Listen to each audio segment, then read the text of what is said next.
What's good, everybody? This JTL, opposite from the norm, back with another one. Before I get started, make sure you subscribe and hit the notification bell.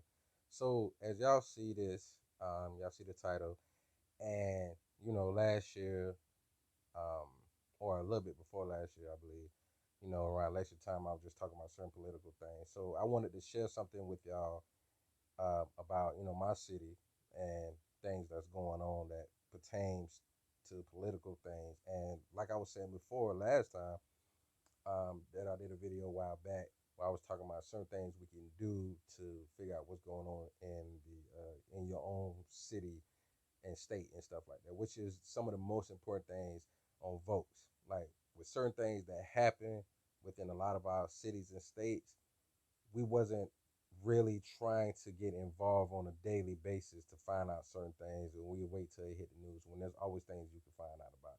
But I wanted to talk about this because I made a video before saying just because they voted for a certain thing or wages to go up does not necessarily mean they're going to go up right away and within that time. Just like say if for lack of a better example right now, say if a prisoner gets sentenced to so many years, he has so much time that he may have to serve right before he necessarily, tries to go before the board, the probation board, or a bail hearing, so he can try to get lesser time, get out, whatever, whatever. So let's get into it. St. Petersburg company pushing for bill that would prohibit higher local wages. Remember that. Prohibit higher local wages. Um, so it says a St. Petersburg company that paid millions, and this is by Tampa Bay Times. A St. Petersburg company that paid millions to settle a wage theft case is pushing a controversial bill that would prohibit local governments from setting a minimum wage higher than the state's current $10 an hour for employees and contractors. Now, mind you, we supposedly had passed the bill to go up to $15 an hour. The company Power Design has donated tens of thousands of dollars to the political committees of key legislators, including the bill's sponsor. And the company is tied to a mysterious group lobbying on behalf of the bill. A Power Design spokesperson said the company didn't write the bill but cares about its goal. Okay, so you're not taking that much responsibility by saying you didn't write it, but you still care about it. The genesis of SB 1124 was a group of developers and construction tradesmen efforts to rectify the impact that local wage ordinance are having on residential projects, especially affordable housing projects and entry level positions. David Redden, a Power Design spokesperson, said in an email. He said the group pushing the bill includes the Florida Chamber of Commerce, Associated Builders and Contractors, Associated General Contractors, and nearly every client we know that have had projects subject to these ordinances. Living wage ordinance for government contractors are nothing new. Miami-Dade County passed its first one in 1999. In recent years, cities like St. Petersburg and North Miami Beach have implemented such ordinances to combat higher living costs. St. Petersburg requires its contractors to pay employees at $12 an hour, but some companies say such ordinance hurt efforts to recruit inexperienced, lower skilled workers who need to get their foot in the door, increasing the labor shortage. They also claim the higher wages increase the cost of construction and push that extra cost onto the consumer. In the month before lawmakers returned to Tallahassee for the annual 2 month period where they considered the bill's Power Design, a construction and engineering company that has worked on various high rise buildings in and outside of Florida, donated $5,000 to the political committees of the bill's House and Senate sponsors. Senator Joe Gruters, Republican in Sarasota, and Representative Joe Hardin and R. Wilson. The company also donated $5,000 to Republican Senator Ed Hooper of Palm Harbor, who chairs an important committee for the bill to pass through. gave $25,000 to Governor Ron DeSantis' political committee and $15,000 each to Senate President Wilton Simpson's and House Speaker Chris Sproul's political committees. It had never made political contributions to Florida state legislators before September 2021. The Associated Industries of Florida, a trade group lobbying on behalf of the bill, donated $10,000 to Gruder's political committee in the month before session, which began January 11th. The Florida Chamber of Commerce, also in favor of the bill, that's important, the Florida Chamber of Commerce, also in favor of the bill, gave $7,500 to Gruder's. Legislators involved in the bill say campaign donations don't sway them and that they believe in removing what they see as government created hurdles and not pricing out entry level workers. Okay. Hardin said in a text message he wasn't sure whether Power Design was involved with the bill, but that the bill had input from multiple groups. I run and support legislation that I believe in, regardless of any others who may be supporting or opposing, Hardin said. My sponsored legislation stands on its own merit, and that's pretty much end of the story on my side. The bill has moved through committees in both the House and Senate, but has not yet gotten floor votes in either chamber. It's been largely overshadowed by other high-profile, controversial bills this legislative session. During a House hearing earlier this month, a man named Christopher Riley stood up to speak passionately in favor of the bill. He told lawmakers, governments cannot mandate success and they cannot mandate how private industries operates. He said he was there to represent the empower of the trades. Little information is publicly available about the group.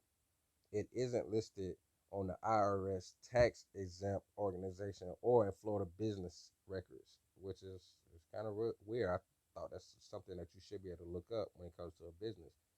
Records show that 3 of 5 lobbyists listed as working for the group are registered to Power Design's corporate headquarters in St. Petersburg. Riley is listed on Power Design's website as a project executive in an April 2021 post. Yet, while Redden referred to him as part of the team in a statement to the Times, Riley said he has his own business and hasn't worked for Power Design in 4 years. Riley said he spoke in Tallahassee after being contacted by someone from Empower the Trades 2 days earlier, though he did not recall who asked him to speak. He also couldn't provide much other information about the group other than that he believed it was a nonprofit group for the industry. Okay. Emails to a contact point listed on Empower the Trades website were not returned. During a phone interview, Redden said Power Design is part of Empower the Trades along with other companies. He said Power Design first came in contact with the group in 2019 about a bill in Congress that would give businesses a tax credit for training an apprentice. It did not pass. Power Design has modeled history when it comes to employee rate wages. In 2020, the company was required to pay $2.75 million to workers in Washington, D.C. for a settlement of a wage theft case. Power Design was accused of misclassifying more than 500 workers as independent contractors instead of employees to avoid paying them more. Wow. The company brings in more than $100 million a year, according to the District of Columbia Attorney General. Rich Templin, a lobbyist for the Florida AFL-CIO, said wage ordinances are popular policies put in place by local governments familiar with their population. We don't really need business owners who have a profit motive worrying about how tax dollars are spent, he said. And we certainly don't need state legislators worrying about how local tax dollars are spent. But businesses know Tallahassee is a one-stop shop, Templin said, to undo the work happening in all the counties across the state. Over the last couple of decades, private business interests have realized that they do better in Tallahassee than they do at the local level. Hooper said he toured Power Design's headquarters a few months ago after a friend suggested he see the facility. Since then, Hooper said he hasn't had any contact with anyone from Power Design and said that at least to his knowledge, they weren't involved in the writing of the bill, which, like I said earlier, does not necessarily mean that you don't have no involvement in it, whether you're trying to push it or you wrote it. If you look at my campaign reports, you'll see lots of $5,000 and $10,000 contribution. It doesn't sway one iota, Hooper said. The Senate version of the bill is in commerce and tourism. The committee Hooper heads, Gruder said, has asked, for the bill to be heard, Hooper said. In a February interview with reporter Jim DeFetti, sorry if I'm pronouncing it wrong, Gruder said he would be willing to amend the bill to keep the higher minimum wage in existing contracts. This is not about the $10 to $14 an hour workers, Gruder said in the interview. I'm happy to amend that to make sure we clarify that so all those people can be compensated accordingly. And in an earlier committee meeting, he said he would work on a clause to leave existing contracts alone. Reuters did not return multiple calls and texts requesting comment. No such amendment has been filed. Hooper said that if amendment is attached, it could fix the concern that municipalities may continue to bump their required minimum wage up during a construction project, inflating the budget. If the bill has any chance of being heard, I think the amendment is going to have to be on it, Hooper said. Hooper said he's also unsure if there will be another week of committee meetings for commerce and tourism. If there isn't, the Gruder's bill would fail. Harding, who is sponsoring the bill in the House, said he's open to similarly amending his version of the bill. Harding said the bill is similar to others he's run in the past, including last year's HB 735, which prohibits local governments from modifying licensing requirements that were signed into law by the governor. I'm not sure why the interest this year on something the legislator has looked at many times, he said. Okay, so trying to make sure this is not something that I need to read upon. Okay, so this is the situation I had with this. So they're talking about for us doing certain contract jobs, and also basically like for us doing certain projects, construction work, certain government projects or private projects or whatever. The problem I have with this, just like I've said in the previous videos in the past, is that they always try to make up some kind of excuse, in my opinion, of why they don't want to do certain things when it comes to what they pay employees. They're saying that it's going to squeeze out the people from getting their foot in the door, being able to learn and grow with the company. Let's keep it real. If, say, when you got your levels from $10 an hour to 12, 13, 14, 15, they're saying the 14 and up is not necessarily a problem, or 13 and up. But the problem is, those people that you're hiring, you say you're going to pay them less because they got to learn and all of that stuff. Okay, we got people that want to intern still. I'm not saying everybody's going to want to do that. But to make it seem as if you're just more concerned about them and bringing them in, we know how it is. You try to save money when you have a company. Even those companies that make millions of dollars do not want to pay people like that. I know plenty of people that work for companies that work there for years and still are not making what they should make. But the fact that they give them certain leniency is their compensation.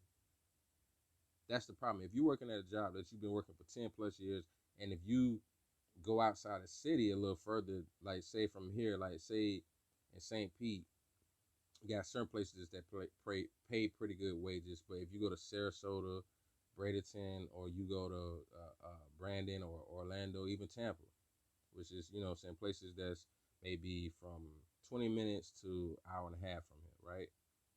They're going to pay you way better. They're going to pay you way better. And the problem is to make it seem as if for you it's a financial situation because you can't help other people come in and learn and grow is BS.